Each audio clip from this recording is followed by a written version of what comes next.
Date వచ్చేసి 2017 7th month 22 date.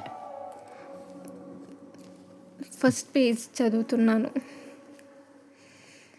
ఈ dairy రాయడానికి రీజన్ ఏంటంటే, మై ఫేవరెట్ సార్, మా డ్రామా టీచర్, ఆయనే చెప్పారు మాకు మన ఫీలింగ్స్ని ఒక డైరీ రూపంలో కూడా చెప్పవచ్చు అని.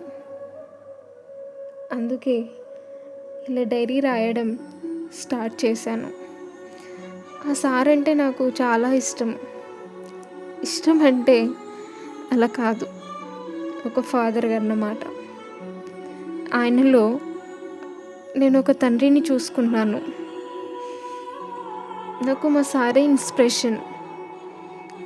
ఆయన ఒక్కొక్క మాట చాలా అద్భుతంగా ఉండేది. మాకు ఇంగ్లీష్ టీచర్ ఉండేది కాదు 10th క్లాస్లో. ఆయనే మాకు ఇంగ్లీష్ నేర్పించారు. చాలా బాగా చెప్పేవారు.